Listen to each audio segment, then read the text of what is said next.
The sun rises over the Nile River, spilling golden light onto the floodplain and illuminating the rich heart of ancient Egypt during the New Kingdom, around 1300 years before the Common Era.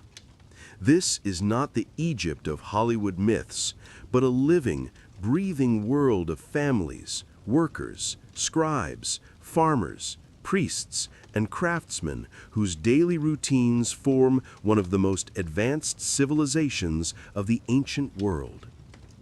Today, we will walk through a full day in Thebes, one of Egypt's greatest cities, to understand how people truly lived, worked, worshipped, and dreamed.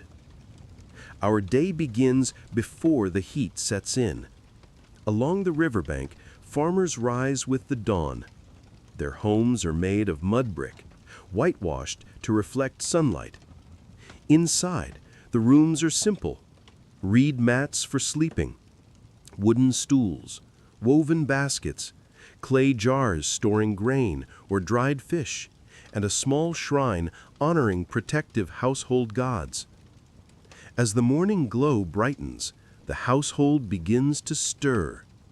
The mother grinds grain with a stone quern, pushing the heavy upper stone back and forth over wheat.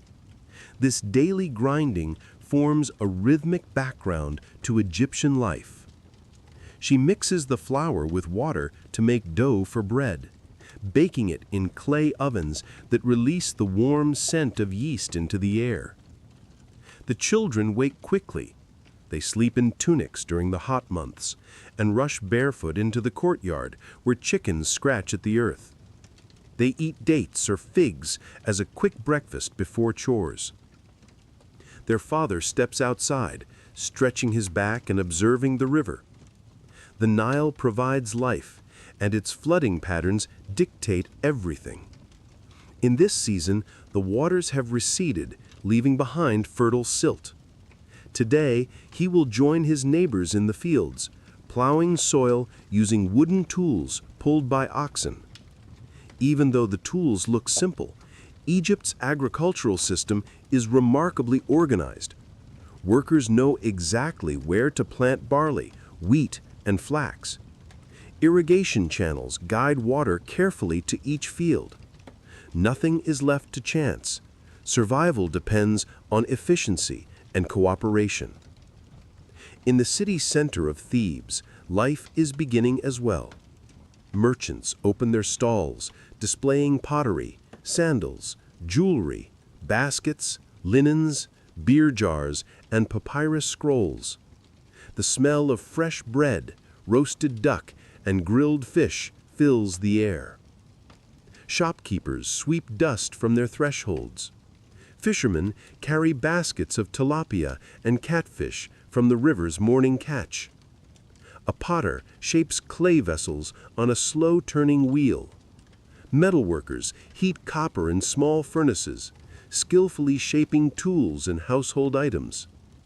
Egypt's economy is vibrant, supported by trade connections that stretch from Nubia in the south to the eastern Mediterranean.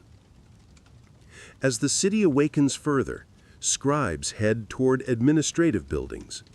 They carry pallets with ink cakes, reed pens, and rolled papyri. Scribes occupy an elite role in Egyptian society. Literacy is rare, and the ability to write in hieroglyphs or hieratic script grants social mobility, wealth, and respect. Many begin training as children, memorizing symbols and practicing endlessly under stern instructors. A scribe's day may include recording grain harvests, writing letters for officials, documenting religious offerings, or keeping records of goods entering and leaving temples. Their work preserves the structure of society. Without written records, Egypt's massive bureaucracy would collapse. Walking deeper into Thebes, we approach the magnificent temples of Karnak and Luxor. Huge pylons, monumental stone gateways stand tall against the sky, carved with images of pharaohs offering gifts to the gods. Rows of ram-headed sphinxes line the processional road. Priests prepare for the day's rituals. Their duties are demanding. Before entering sacred spaces, they shave their heads and bodies to maintain ritual purity. They bathe in sacred waters and dress in clean linen. Inside the temples, they perform complex rituals, light incense, present offerings, and chant hymns. They awaken statues of gods, believing that the divine essence resides within them. For the people of Egypt, these ceremonies are essential to keep harmony in the world. Meanwhile, artisans in the workers' village of Deir el-Medina prepare for their tasks. This village houses the craftsmen who carve and decorate the royal tombs in the Valley of the Kings. These are some of the most skilled laborers in the ancient world. Artists mix pigments from minerals, reds from ochre, blues from ground azurite, greens from malachite, and apply them to plastered walls. Stonecutters work deep in the tombs, carving hieroglyphs and scenes showing the pharaoh's journey into the afterlife. Life in this village is closely tied to royal service, and workers enjoy higher pay and stability compared to ordinary laborers. Back at the river, boats glide across the Nile. Some are simple wooden skiffs used for fishing or ferrying passengers. Others are large vessels carrying cargo, grain, linen, pottery, papyrus, and imported goods from Nubia or Canaan. The Nile is Egypt's highway. Without it, long-distance travel would be almost impossible. Boatmen shout to each other as they navigate currents and sandbanks. In wealthier districts, noble families begin their morning routines. Their homes are much larger than those of farmers, with spacious courtyards, painted walls, gardens with lotus flowers, and pools stocked with fish. Servants prepare meals, grind grain, haul water, and care for children. Women of high status spend mornings managing household affairs, supervising servants, weaving linen, or preparing offerings for household shrines. They also engage in beauty rituals, perfumed oils, kohl eyeliner, scented cones of wax worn on special occasions, and carefully braided hairstyles. Ancient Egyptians take personal appearance seriously. Cleanliness and cosmetics are part of social identity. By mid-morning, the city is at full energy. Caravans arrive from other regions carrying goods such as incense, ivory, ebony, gold, spices, and exotic animal skins. Markets fill with activity. Musicians and dancers perform in busy squares. Children play games with balls made of leather or bundles of reeds. Some play a game similar to tic-tac-toe scratched into the dust. Others attempt balancing tricks or chase each other through winding alleys. As the sun climbs higher and heat intensifies, work slows. Farmers seek shade under palm trees. Scribes retreat into offices. Merchants cover stalls with cloth awnings. The smell of brewing beer fills homes. Beer is a daily staple, consumed by adults and children alike. Made from bread fermented in water, it is thick, nutritious, and safer than drinking raw river water. At midday, families gather for a simple meal: bread, onions, lentils, cucumbers, dates, and sometimes fish or duck if they are fortunate.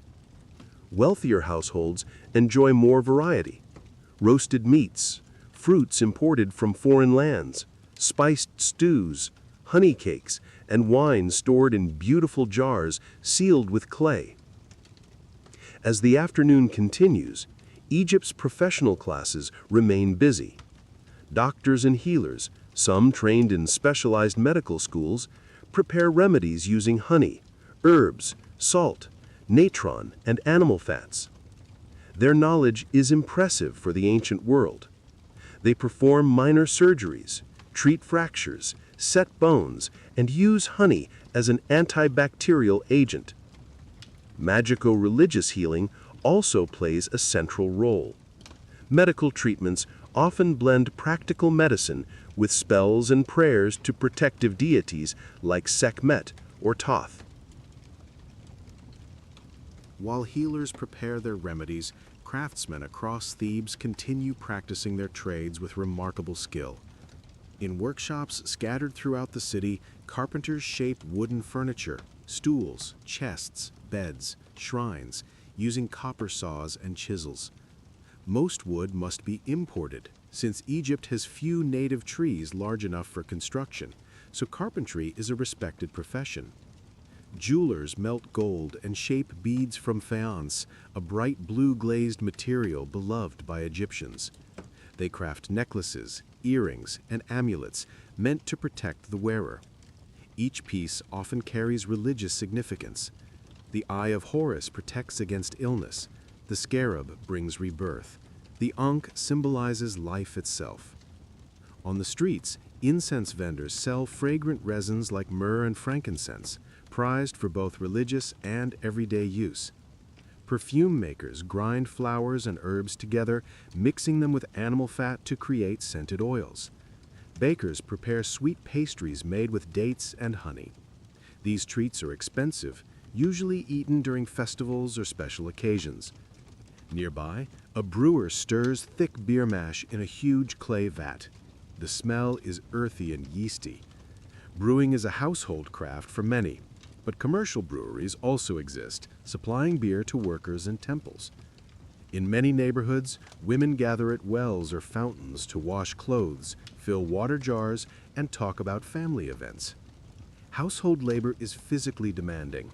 Women cook, clean, grind grain, weave linen, raise children, tend gardens, and manage the household economy. Yet women in ancient Egypt enjoy more rights than in many other ancient societies. They can own property, run businesses, represent themselves in court, and divorce their husbands. Marriage is a practical partnership rather than a sacred ceremony. Couples simply agree to live together.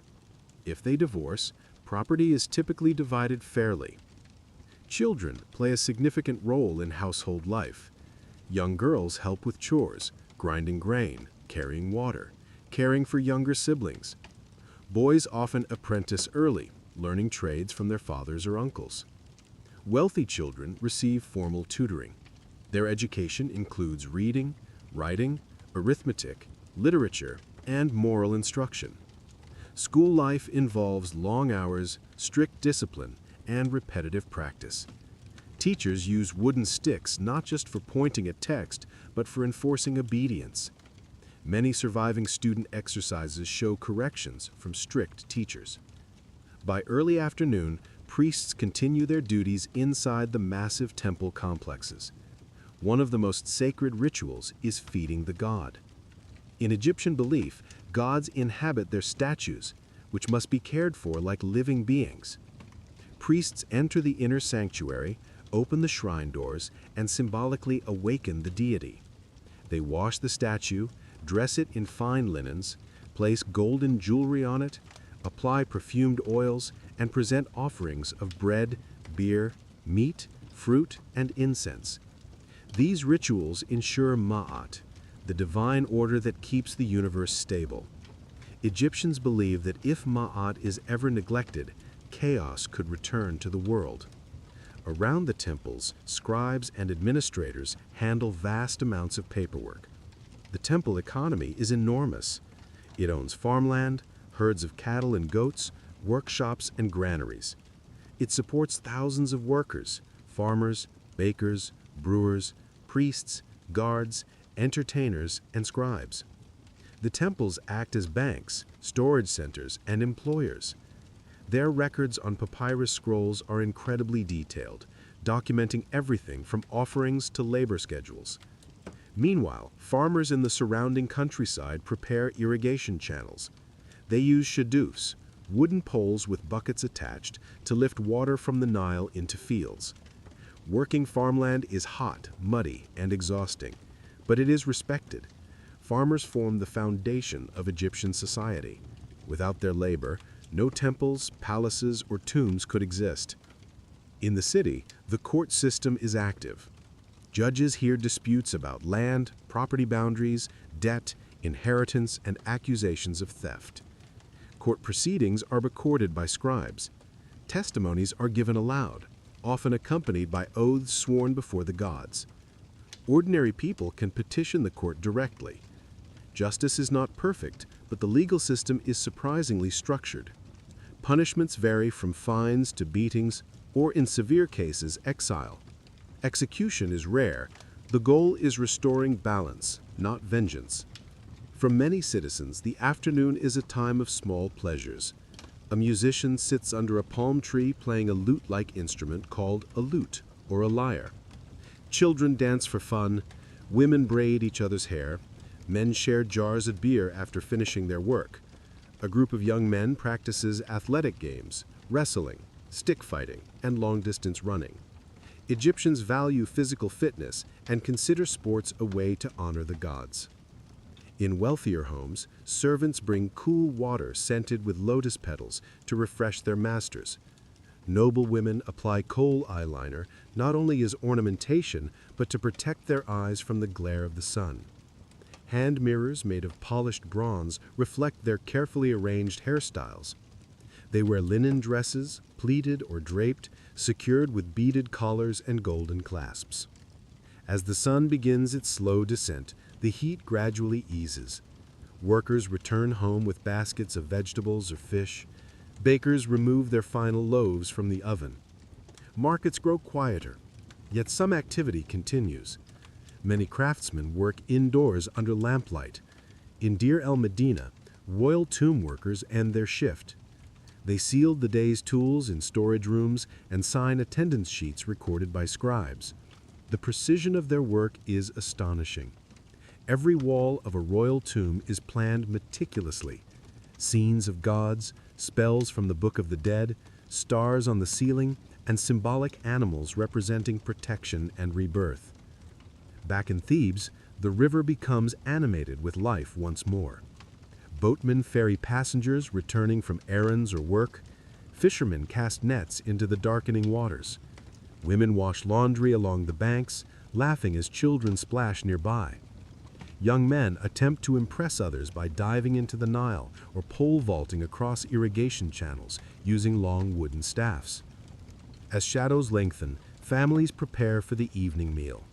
The household hearth becomes the center of warmth and activity. Mothers finish cooking stews of lentils, chickpeas, or fava beans, seasoned with coriander and garlic. Bread baked earlier in the day is warmed on hot stones. Beer is poured into simple clay cups. The smell of simmering food fills the home. In wealthier households, servants prepare roasted goose, spiced lamb, and sweet cakes flavored with honey. Musicians may play during dinner, and guests lounge on low couches decorated with cushions. After eating, many families gather around their household shrine. A small shelf or niche holds figurines of protective gods: Bes, the dwarf god who scares away evil spirits; Tauret, the hippopotamus goddess who protects mothers and children; and other minor deities.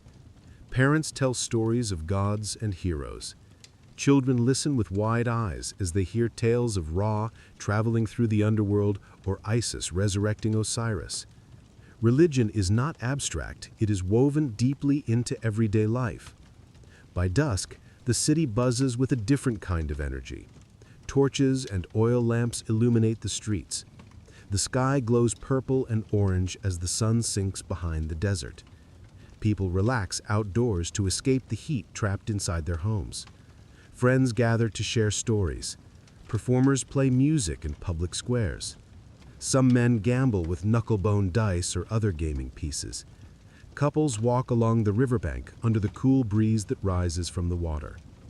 The night belongs to conversation, music, and companionship.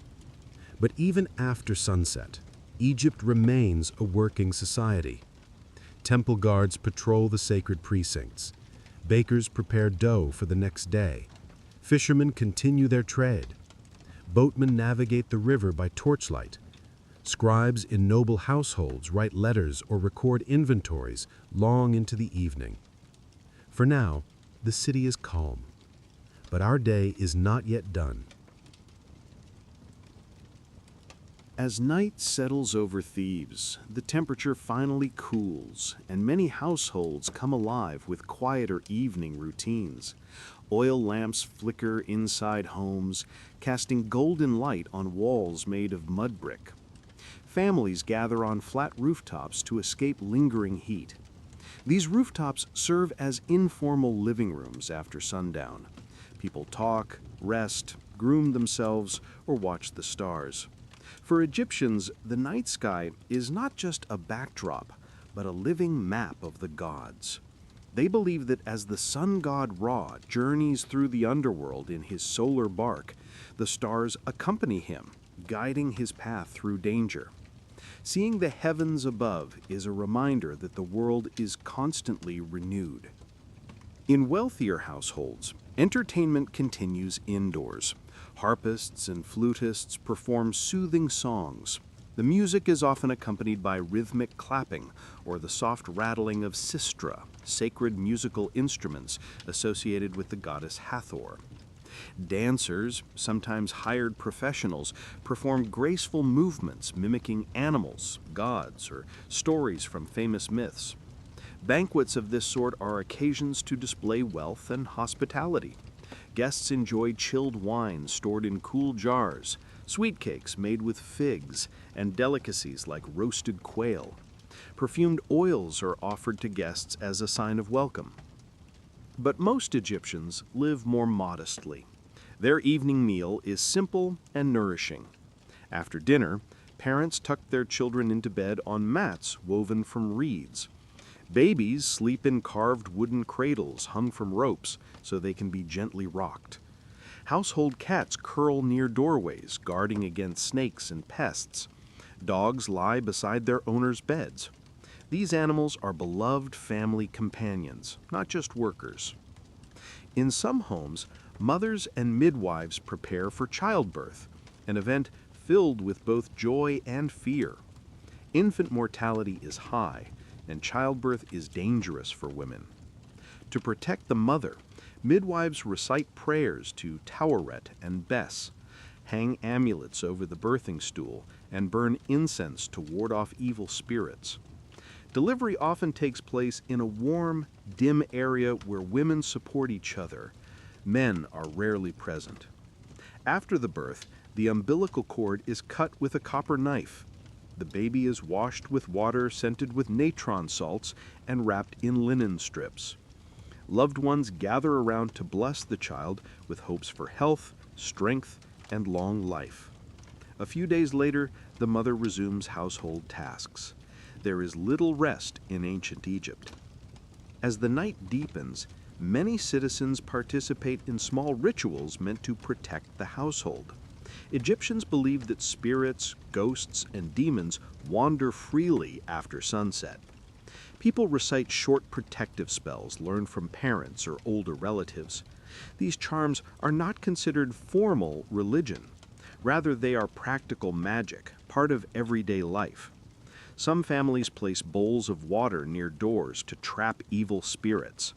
Others draw simple hieroglyphic symbols on walls to invoke divine guardianship. This blending of religion and magic is deeply rooted in Egyptian culture. Beyond private homes, Thebes has a vibrant nightlife in certain districts. Vendors sell late-night snacks like roasted fish, figs, and beer. Storytellers gather in public squares, recounting epic tales, adventures of heroes, humorous folk tales, or stories about clever peasants who outsmart powerful officials. Crowds gathered to listen, laughing, reacting, and sometimes debating the moral lessons of each story.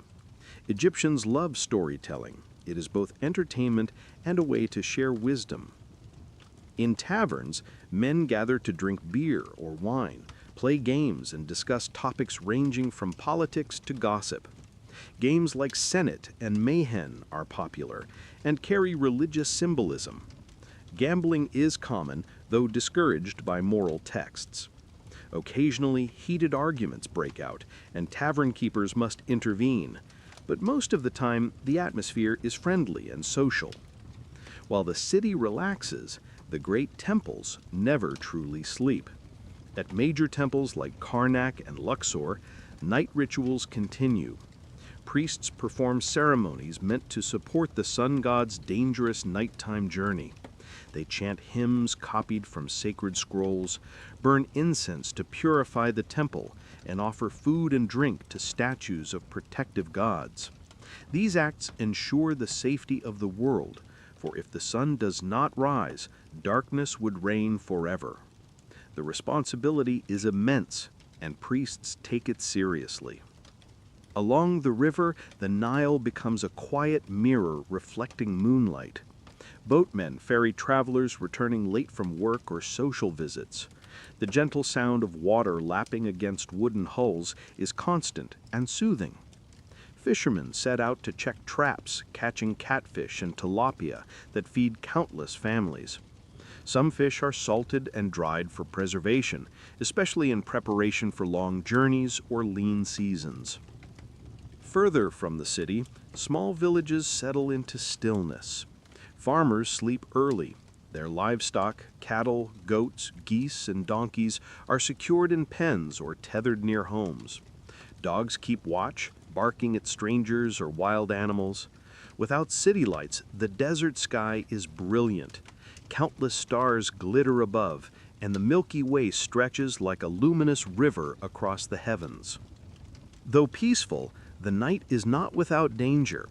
Jackals and hyenas roam the outskirts. Snakes and scorpions sometimes slip into homes. Guards patrol city gates, ensuring that thieves or troublemakers do not slip in under cover of darkness. Punishments for theft can be harsh, so crime is less frequent than one might expect. Still, the guards take their responsibilities seriously. But political life rarely rests. In the royal palace, officials may remain awake long after midnight. Messengers arrive with news from distant provinces, reports on grain harvests, border security, tax collection, and military movements. The new kingdom is a time of expansion and military ambition, especially under pharaohs like Thutmose III, Amenhotep III, and Ramesses III. The pharaoh is considered a living god whose duty is to maintain Ma'at through justice, war, diplomacy, and monumental building projects. Inside the palace, servants hurry between chambers carrying trays of wine, ink palettes, scrolls, or lamps. The palace is a world unto itself. Courtyards filled with date palms, painted columns, decorated floors, trained animals, and an endless flow of attendants. The royal family lives in luxury, but with great formality. Every detail, from clothing to speech to posture, is regulated by tradition. In this same hour, far across the river at the Valley of the Kings, royal tomb workers sleep in the village of Deir el-Medina. Their days are long, and they need rest for the precision their work demands. Yet even in sleep, some of them dream of the divine guardians who protect their work, for the tombs they carve must last for eternity. Their artistry will honor the pharaoh in the afterlife, ensuring his safe passage to the next world. Before daybreak, the entire ancient world holds its breath. Darkness is deep, but Egyptians trust that the sun god will triumph once again. As the night slowly fades and the first pale light of dawn brushes the horizon, Thebes begins to stir once more. The promise of a new day renews hope and activity across the city and the surrounding lands. The pre-dawn hours are quieter than the bustling daylight, but no less important. Farmers awake early to prepare for work before the sun's heat becomes unbearable. Priests in the temples begin their ritual cleansings and preparations for the day's ceremonies. It is during these still hours that Egyptians feel closest to the spiritual forces governing their lives, the liminal space between darkness and light, death and rebirth. Many Egyptians rise before the sun. They dress quickly in light linen garments, often sleeveless to cope with the heat. Children and servants help fetch water from wells and the Nile, carry firewood, and sweep courtyards. In poorer neighborhoods, people make sure their simple homes are secure before setting out for work. Household shrines are tended with care, offerings are refreshed, and small statues of protective deities are gently cleaned. At dawn, the city's markets begin to reopen. Vendors display fresh fruits, vegetables, fish, and freshly baked bread. The aroma of brewing beer and roasting meat fills the air. Merchants greet each other with customary blessings, hoping for a prosperous day. Nearby, scribes collect the day's first records: tax receipts, inventory lists, temple donations, and legal documents. Their writing is precise and meticulous. Each stroke of the reed pen is a step in maintaining Egypt's vast and complex bureaucracy. The temples burst into life as priests prepare the sacred spaces for daily worship. The morning ritual, known as the opening of the mouth ceremony, is performed on statues of gods and deceased pharaohs. This ritual awakens the statues so they can receive offerings. Priests chant hymns and recite prayers that echo through vast, hypostyle halls. Incense smoke curls upward, purifying the air. Large oil lamps are lit, casting flickering shadows on towering columns painted with scenes from mythology. For many Egyptians, visiting the temple is an act of piety, a way to connect with divine power and a hopeful prayer for protection and prosperity. Outside the temples, life continues with the rhythm of daily labor. Farmers gather to discuss irrigation plans. Craftsmen sharpen tools and ready their workshops. Fishermen repair nets along the Nile's edge. Young men practice archery or spear throwing, skills essential for hunting and warfare. Education begins in earnest for some children as tutors teach reading, writing, and arithmetic in small schools often attached to temples or government offices. Egyptians place great emphasis on order and routine. Ma'at, the cosmic principle of balance and justice, is reflected not only in religion, but also in daily activities. People believe that by following proper behavior, working diligently, and honoring the gods, they contribute to maintaining harmony in the universe. Disorder, laziness, or impiety threatens both individual fortune and the stability of society. During the mid-morning hours, families take a break from work to eat a light meal, often bread with onions, leeks, or dried fish. Water and beer accompany the food. Children play with simple toys made from wood, bone, or clay. Popular games include spinning tops, marbles, and board games like Senet, which symbolize the journey of the soul through the afterlife. Funerary texts often depict the deceased playing Senet, reflecting its spiritual significance. As the sun rises higher, the heat becomes intense. Outdoor labor slows. Farmers retreat to shaded areas. Craftsmen work indoors or under canopies. The wealthy enjoy cool gardens filled with fragrant flowers and fruit trees. Water features like small pools and fountains provide welcome relief from the sun. Around midday, the city's social life is a mixture of work and relaxation. Nobles hold court in their homes, receiving visitors and managing estates. They wear fine linen clothing adorned with jewelry made of gold, silver, and precious stones. Hairstyles are elaborate, often decorated with beads, ribbons, and flowers. Perfumes made from rose, jasmine, and lotus flowers are applied generously. The legal system operates actively during this time. Judges hear disputes over land ownership, business contracts, and family matters. Egyptian law is based on principles of fairness, but social status affects outcomes. The wealthy have better access to legal representation and influence. Still, even commoners can appeal to authorities, and the idea of justice is deeply valued. During the afternoon, religious festivals and public ceremonies are common. Festivals honoring gods like Amun, Hathor, or Osiris involve processions, music, dancing, and feasting.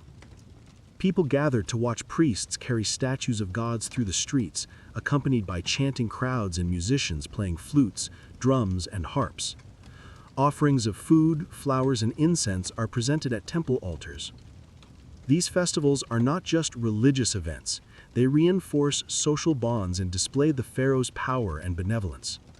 The ruler is seen as the earthly guarantor of Ma'at, whose favor ensures the land's fertility and the people's well-being. Monumental statues, grand temples, and elaborate tombs all serve to remind Egyptians of their place in the divine order. In humble homes, daily chores continue. Women weave fine linen cloth, sew garments, and prepare meals. They care for children and tend small gardens. Men repair tools, maintain homes, and care for animals. Despite the rigid social hierarchy, families share close bonds, and hospitality is important. Guests are welcomed warmly and offered food and drink. As afternoon fades into evening, craftsmen put finishing touches on their work. Potters glaze ceramics, painters add colors to tomb walls, and jewelers polish ornaments. The aroma of freshly baked bread drifts through the streets. Fishermen bring in the last catch of the day. Markets begin to close. As darkness falls again, the city settles into its evening rhythm. Conversations around hearth fires, quiet prayers at household shrines, storytelling beneath the stars. People prepare for rest, knowing the cycle of life will soon begin anew with the rising sun.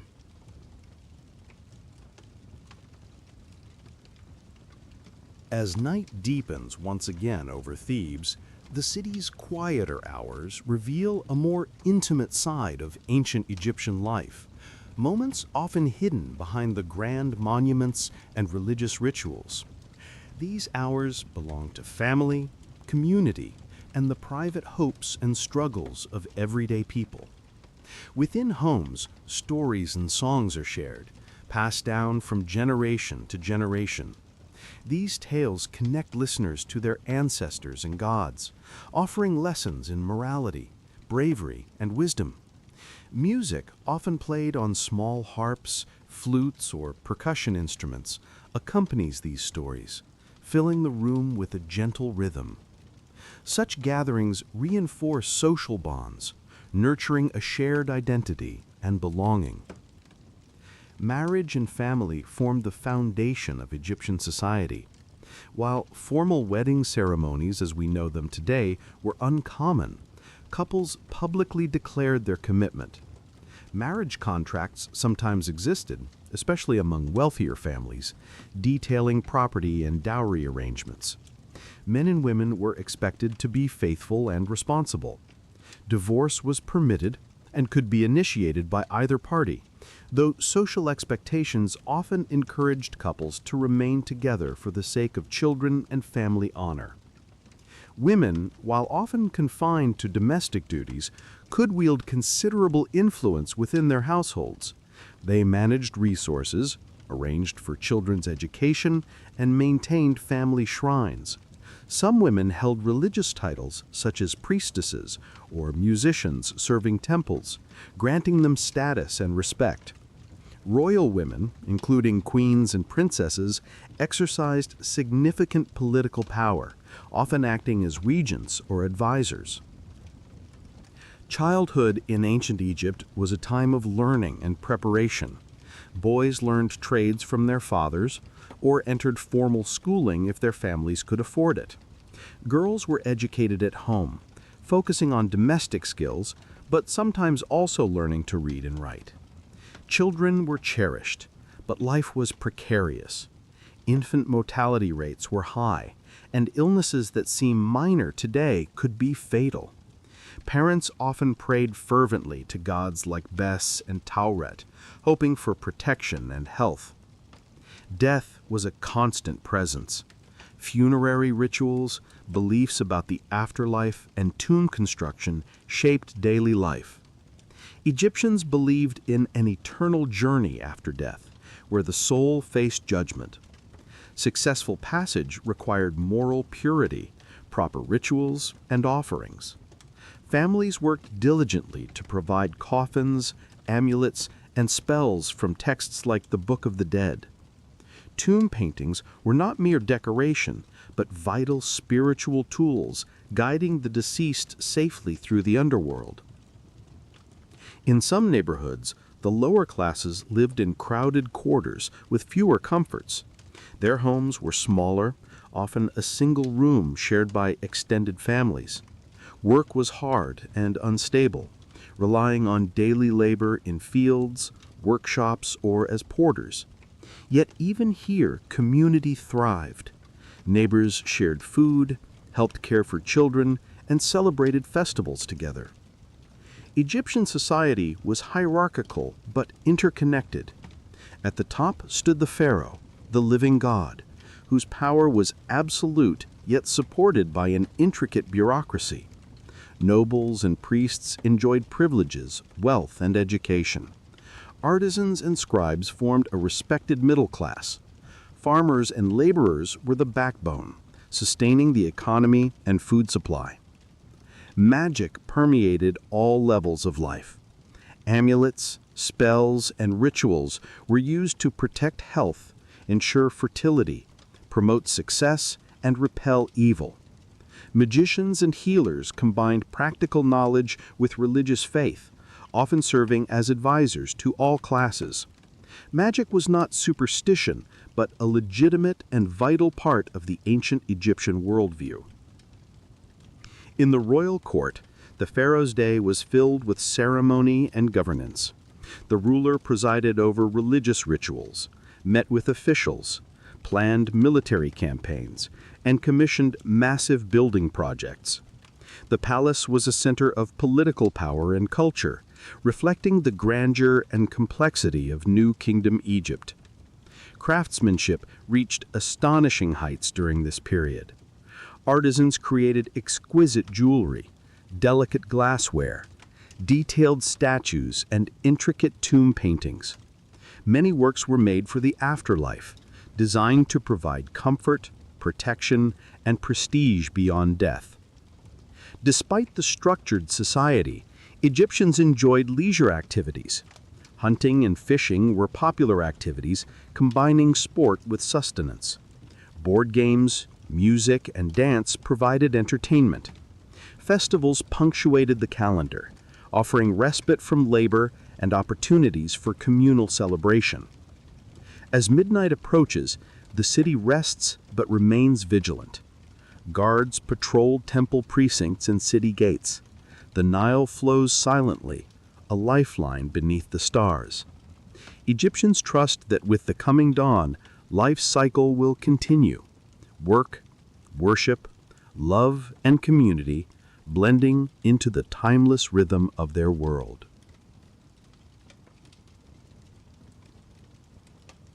As the first light of dawn once again begins to illuminate the land, we return to the beginning, completing the cycle of a single day in the life of ancient Egypt during the New Kingdom. This rhythm of sunrise and sunset, work and rest, order and celebration, defined the experience of millions who lived along the Nile thousands of years ago. The people of Thebes and beyond were shaped by a worldview that intertwined the practical and the spiritual, the mortal and the divine. Their lives were a constant negotiation between the demands of daily survival and the eternal quest for harmony, balance, and immortality.